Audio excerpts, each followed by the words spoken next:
আজকে জাকির সাহেবের মতো মানুষের কেউ বলতে পারবে না যার ছুটকি কালি আছে, এরকম আমরা মানুষকে পেয়েছি। আর এই মানুষের জন্যই আমরা আপনাদের দরবারে এসেছি। আপনারা মানুষের বাড়ি বাড়ি যাবেন। অনেক নেতৃত্ব আছে এখানে, সার্বিক উন্নয়নের কথা বলেছে। তাই আপনারাকে বলবো যে আমাদের তৃণমূল কংগ্রেসের মনোনীত প্রার্থী খলিলুর রহমান সাহেবকে আপনারা বিপুল ভোট দিয়ে জয়যুক্ত করবেন এবং নেতৃত্বের কাছে আমি আহ্বান জানাবো প্রতিটা বাড়ি বাড়ি আপনারা যাবেন। যদি আপনারা প্রতিটা পরিবারের কাছে না পৌঁছান, মানুষ আপনাদের মুখ চেয়ে বসে আছে, বসে আছে যে আমাদের খলিলুর রহমান সাহেবের প্রার্থী জোড়াফুল চিহ্নে ভোট দেওয়ার জন্য অপেক্ষা করছে। আমি আমাদের কর্মী নেতৃত্ব, কমিটি যারা সভা সংগঠনের নেতৃত্ব আছে, নির্বাচিত গ্রাম পঞ্চায়েত নম্বর, পঞ্চায়েত সমিতির নম্বর থেকে বলবো আর বসে থাকবেন না, মানুষের বাড়ি বাড়ি যান। একটা বুথে যদি 300টা পরিবার থাকে, 400টা পরিবার থাকে, প্রতিটা পরিবারের কাছে আপনি যাবেন, দেখবেন আপনাকে ভালো লাগবে। কারণ মমতা ব্যানার্জি সরকারের সম্বন্ধে কেউ একটাও বলতে পারবে না নেগেটিভ কথা। সেই কারণের জন্য আপনাদের বাংলা আবাস যোজনার ঘরের টাকা কেন্দ্র বন্ধ করেছে মমতা ব্যানার্জি। 31শে ডিসেম্বরের মধ্যে কেন্দ্র না দিলে মমতা ব্যানার্জি দিবে। আশা করি আপনারা প্রত্যেকে যাবেন, তাই ছাদ নেই, আপনারা প্রত্যেকেই যাবেন। তাই আপনারা সংগঠিত হয়ে রানীনগরের অঞ্চলে যে ইতিহাস যে আপনারা তৈরি করে রেখেছেন, সংগঠনকে মজবুত করে রেখেছেন, তাকে অটুট রেখে আপনারা জোড়াফুল চিহ্নে ভোট দিয়ে খলিলুর রহমান সাহেবকে আপনারা বিপুল ভোটে জয়যুক্ত করবেন। এই কয়েকটা কথা বলে সকলকে অভিনন্দন জানিয়ে আমি আমার বক্তব্য শেষ করছি। বন্দে মাতরম। মমতা ব্যানার্জি জিন্দাবাদ, অভিষেক ব্যানার্জি জিন্দাবাদ, খলিলুর রহমান সাহেব জিন্দাবাদ, আমাদের জনপ্রিয় বিধায়ক জাকির সাহেব জিন্দাবাদ, রানীনগর অঞ্চল তৃণমূল কংগ্রেস কমিটি যত সৈনিক আছে সকলেই জিন্দাবাদ। আমাদের মিটিং কিছু করে মধ্যে শেষ হয়ে যাবে, কেউ উঠবেন না। আমাদের এবারে বক্তব্য রাখবে আমার দাদা, আমাদের রঘুগঞ্জের কাউন্সিলর বিকাশ দা।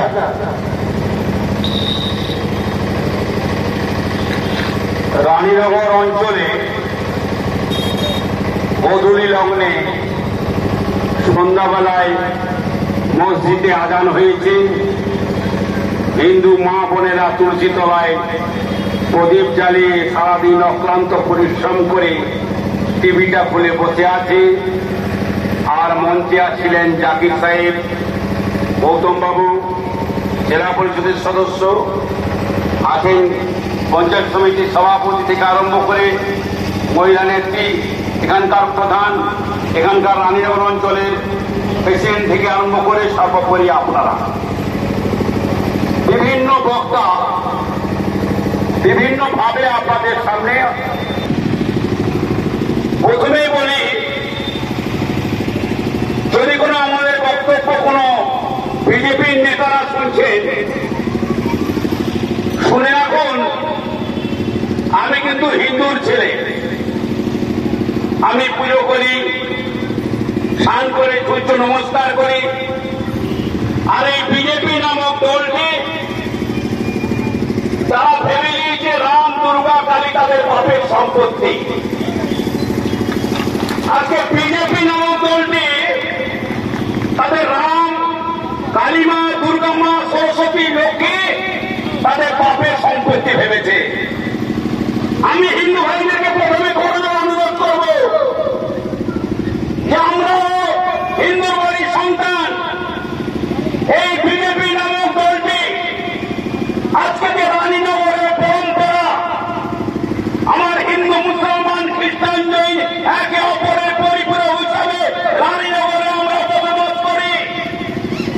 রানীনগরের 1 মাস সোজা থাকার পর থেকে ঈদে হয়, খাই নন তার কত বন্ধু বান্ধব হিন্দুদেরকে ডাকে, আমরা সেখানে গিয়ে সিমাই খাই, মিষ্টি খাই। আর আমার হিন্দুর বাড়ির পূজা হলে আমাদের খাইরুল ভাইকে ডেকে মিষ্টি খাওয়ার, এইটা হচ্ছে পরম্পরা। আজ এই বিজেপি নামক দলটি আজকে হিন্দু পাড়ায় গিয়ে বলছে যে মুসলিম পাড়ায় অমুক থাকছে, মুসলিম পাড়ায় গিয়ে বলছে মধ্যে দাঙ্গা সৃষ্টি করছে। আমি হিন্দুদেরকে বলবো, তারা যখন নির্বাচনে আসে, সেই নির্বাচনী বৈতরণী পার করার জন্য হিন্দু ধর্মের সুশ্রী দিয়ে নির্বাচনী পার করার জন্য চক্রান্ত করছে।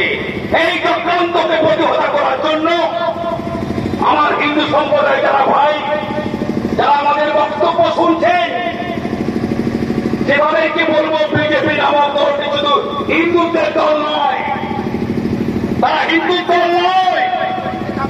হিন্দু আমরা, গৌতম ঘোষ হিন্দু, তারা পুজো করি, মা বাবাকে সম্মান করি, আমরা রামের ভক্ত।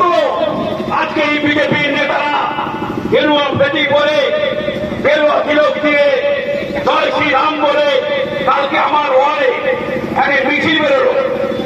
মিছিল বেরিয়ে যখন এগিয়ে থাকলো, ওই বুধন বোঝের ভাড়ার কাছে জয় শ্রীরাম বলে আমাদের তৃণমূলের সমস্ত পোস্টার কেটে ছিঁড়ে দিল। ওখানকার মহিলারা বেরোলো, প্রতিবাদ করলো, পুলিশ থামিয়ে দিল আমাদের মমতা ব্যানার্জির নেতৃত্বে। তারা বলেছেন যে এই ফাঁদে পা দেবেন না। এই বিজেপি দলকে সাবধান করে দিয়েছি, হিম্মত থাকলে সামনে সামনে লড়াই করো, হিম্মত থাকলে সামনে সামনে লড়াই করো। ধর্মের শস্যর দিয়ে ঘন্টা পরে লড়াই কিন্তু তৃণমূল কংগ্রেস মানেনি, মানবে না। ওই একটা কথাই আপনাদেরকে বলবো, আজকে এই বিজেপি নামক দলটি, আজকে আমি বহরমপুর গেলাম, বহরমপুর থেকে দাঁড়িয়ে ঢুকেছি। মুসলিমের শরীয়ত আছে, তাদের সঙ্গে হিন্দু আইনের অনেক তফাৎ আছে। আজকে যোগী আদিত্যনাথ, বিজেপি সরকার আজকে এই আইনকে পরীক্ষা করার জন্য উত্তরপ্রদেশে মুসলিম আইন, হিন্দু আইন ভেঙে দিয়ে একটি আইন তৈরি করেছে, যে আইনে হিন্দুদের যে আইনে, সে আইনে আছে মুসলমান সমাজ কি খাবে, কি পড়বে, কোথায় নামাজ পড়বে, সেই সমস্ত কিছু অবিলুপ্ত করে আজকে আইন আনার চেষ্টা করছে এবং কথা দিচ্ছে যদি 300-350 সিট পায়, আজকে ভারতবর্ষে কিন্তু এই আইন চালু করবে। আমি মুসলিম সম্প্রদায়ের ভাইদেরকে বলবো, আজকে মমতা ব্যানার্জির নেতৃত্বে গৌতম বাবু বিস্তারিত ভাবে বলেছে, আজকে বিভিন্ন প্রকল্প, আজকে বলুন তো, কয়েকদিন আগে রানীনগরে এসেছিলাম, আমার একটি ব্যক্তিগত পরিচিত ছেলে লোকের কাছে রাস্তা দিয়ে যাওয়ার সময় মেয়েটি চোখ ছলছল করছে। আমি বললাম, কি দিদি কি হলো? ওই দোকানে, আমার দোকানে কাজ করে, তার বাড়ির পাশে। বলছে, আমার স্বামীকে আমি টাকা চাইছিলাম আমার ছেলেটিকে একটি খাতা কিনে দেবো বলে, স্বামী কিন্তু আমাকে অনেক উল্টা পাল্টা গাল দিয়েছে, এক থাপ্পড় দিয়েছে, সেই জন্য মনটা খারাপ। আমি বললাম, দিদি দরিদ্র সীমার নিচে বসবাস করে উনি ক্লান্ত হয়ে খেটে এসছে, কিছু মনে করবেন না, বাড়ি যান। আগামী পুজোর আগে যখন এইখান দিয়ে যাই, ওই ভদ্র মহিলার সঙ্গে দেখা হলো, হেসে খুঁড়ে আমাকে চিনতে পেরেছে, বলছে, দাদা কোথায় চললেন? আমি, আপনি কেমন আছেন? দাদা সে কথা মনে আছে? আমি হ্যাঁ বলিনি। আজকে কিন্তু আমার স্বামীর কাছে হাত পাইতে হয় না, পাততে হয় না, আমার ছেলের কাছে হাত পাততে হয় না। আজকে আমাদের বাংলার দিদি মমতা ব্যানার্জির নেতৃত্বে লক্ষ্মী ভান্ডার কিন্তু 500 থেকে 1000 টাকা করে দিয়েছে। আমাদের সন্তানকে খাতা পেন কিনতে হলে মাস থেকে ওখান থেকে আমি টাকা তুলে কিনে দেই। আজকে আমাদের এই মমতা ব্যানার্জি, আজকে চিন্তা করুন তো, রানীনগর থেকে আপনার ঘরের মেয়ে যদি জঙ্গিপুর কলেজে যায়, স্কুলে যায়, আজকে টোটো বা গাড়ি ধরার জন্য দাঁড়িয়ে থাকতে হয়। মমতা ব্যানার্জির সমস্যাদি প্রকল্পে আজকে আপনার বাড়ির মেয়েটি নতুন ঝাঁ চকচকে সাইকেল নিয়ে আজকে কলেজে যাচ্ছে। এইরকম ভাবে বিভিন্ন প্রকল্প, সেই প্রকল্পের মাধ্যমে আজকে কিন্তু আমরা কিন্তু সংঘবদ্ধ। আজকে এই খলিলুর রহমান 2019 সালে আপনাদের আশীর্বাদ দোয়াতে এখানে তাকে যখন আশীর্বাদ করেছেন, দিল্লির মসনদে পাঠিয়েছেন, 2 বছর করোনার জন্য সেই 5 কোটি টাকা বন্ধ ছিল। আগের লোকসভা কেন্দ্রে যে সমস্ত এমপি ছিল তারা টাকা খরচা করতে পারেনি, তার এমপি তহবিল থেকে 37 কোটি টাকা খরচা করেছে। আজকে অমরপুরে যেভাবে জাম হয়, শামশেরগঞ্জে তিনি কিন্তু 1.923 মানে 192 কোটি টাকা, 23 লক্ষ সেই টাকা কিন্তু আজকে স্যাংশন করেছে, টাকা আরম্ভ হয়েছে। আজকে ফরিদুর রহমানের নেতৃত্বে জঙ্গিপুর লোকসভা কেন্দ্রে যারা তাদের ক্যান্সার হয়েছে, যারা অসুস্থ, 9 কোটি টাকা প্রধানমন্ত্রীর ত্রাণ তহবিল থেকে ওই ব্যবস্থা করেছে। আজকে বিভিন্ন রাস্তা, আজকে স্কুল, এবং একটা কথা আপনাদেরকে বলে শেষ করব, যে মানুষটি দিল্লিতে যখন সংসদ হয়, আজকে জঙ্গিপুর লোকসভা কেন্দ্রে বিপদ হলে কিছুদিন আপেল চাষ করতে, আপেল পড়তে কাশ্মীরে গেছিল, ওখানকার কতিপয় অজ্ঞাত পরিচয় হাতে এখন মারা যায়, তার আগের দিন রাত্রে দেখেছি সংসদে বক্তব্য রাখছেন। সকালবেলায় ছাগল দিকে পৌঁছে গেছে, তার ডেড বডি আনা থেকে আরম্ভ করে তাকে মমতা ব্যানার্জি তার ফ্যামিলিতে 4টে চাকরি দিয়েছিল, 2 না 3টে মেয়ে, পড়াশোনা ছিল না, আধার কার্ড, আসলে আধার কার্ড বা ভোটার কার্ড নেই। তার ব্যক্তিগত তহবিল থেকে আজ পর্যন্ত মাসে মাসে 8 থেকে 10,000 টাকা তার অ্যাকাউন্টে ঢুকে যাচ্ছে। আজকে যেখানে বজ্র পড়ে, যেখানে আগুন লাগে, যে মানুষটা বিপদে পড়ে, এই মিষ্টিভাষী বড় উপকারী, যখন ডাকেন তখন পান, অবারিত তার ফোন থাকে, সেই খলিলুর রহমান কিন্তু আপনাদের সেবায় 5 বছর নিয়োজিত আছে। তাই আপনাদের সামনে করজোড়ে অনুরোধ করব, আমার মুসলমান ভাইদের যে হাতে আল্লাহকে আপনার আল্লাহর কাছে দোয়া চান, আমার হিন্দু ভাইদের যে হাতে মা কালীর পুজো করেন, আগামী 7 তারিখে কিন্তু আপনাদেরকে শপথ নিতে হবে, মমতা ব্যানার্জির নেতৃত্বে খলিলুর রহমানকে ভোট দিতে হবে। পরিশেষে একটা কথা বলে যাব, মার্ক্সবাদী কমিউনিস্ট পার্টি এবং কংগ্রেস, খায়রুল বাবু জানে এই রানীনগরে মার্ক্সবাদী কমিউনিস্ট পার্টি সিপিএম এর অত্যাচারে আজকে কতটা আমরা অত্যাচারিত হয়েছিলাম। আমরা বর্তমানে সাই বাড়িতে তার মায়ের সামনে তার ছেলেকে কেটেছে, মা জল চাইছে, তার রক্ত মুখে দিচ্ছে। কংগ্রেসকে ভোট দেওয়ার অপরাধে জ্যান্ত মাছ মুখে ঢুকে দিয়েছে, কংগ্রেসকে ভোট দেওয়ার অপরাধে তার আঙুল কেটে দিয়েছে, কংগ্রেস করার অপরাধে আমার হাত পা ভেঙে দিয়েছে, পুলিশ দিয়ে মেরেছে।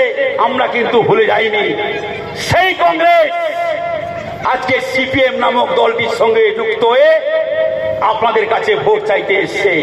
আজকে কংগ্রেস আজকে গরির গরির হেডলাইটে পরিণত হয়েছে, আর সিপিএম সাইনবোর্ডে পরিণত হয়েছে। তাই আমি অনুরোধ করব, এই কংগ্রেস, সিপিএম, বিজেপি, আইএসএফ এবং নির্দল প্রার্থীরা আজকে পাড়ায় পাড়ায় গিয়ে, বিভিন্ন মহল্লায় মহল্লায় গিয়ে ভুল বুঝাবে।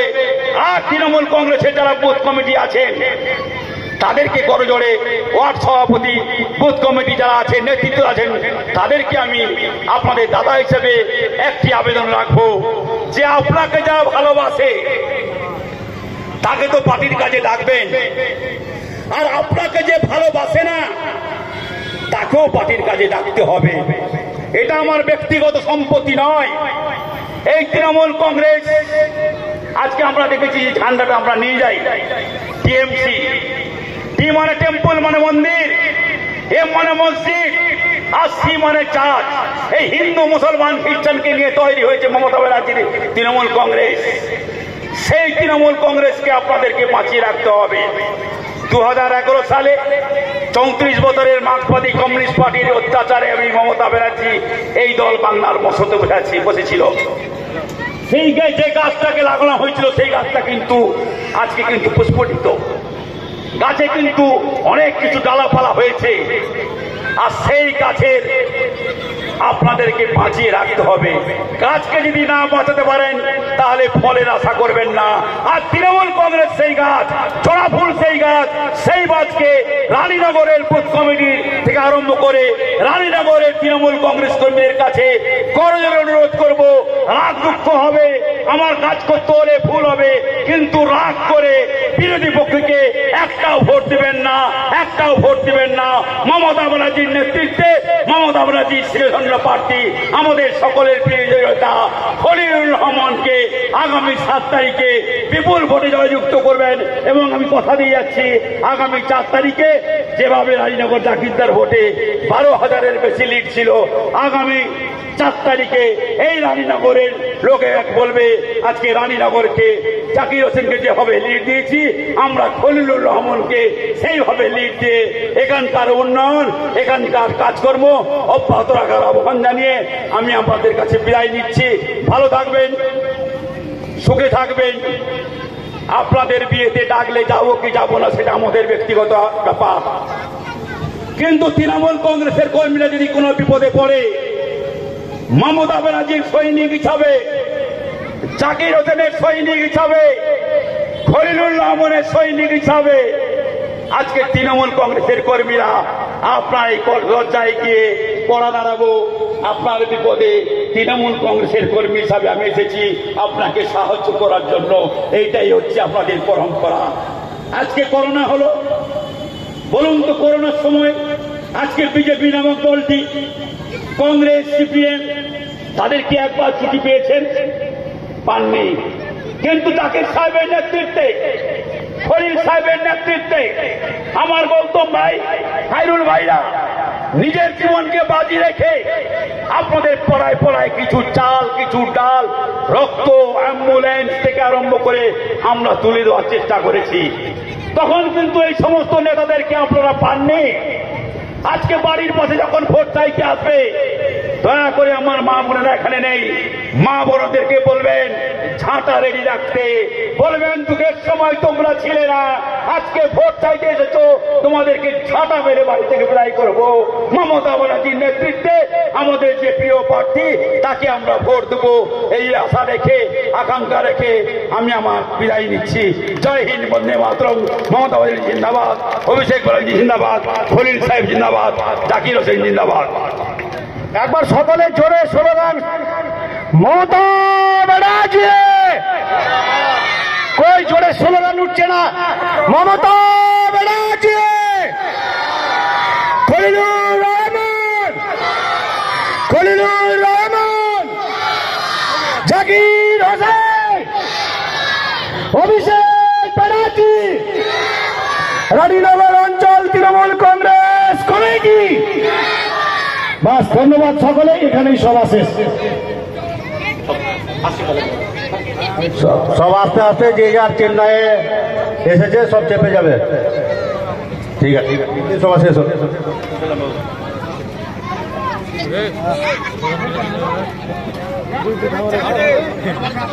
যেখানে মিলে ধারা মিলিয়ে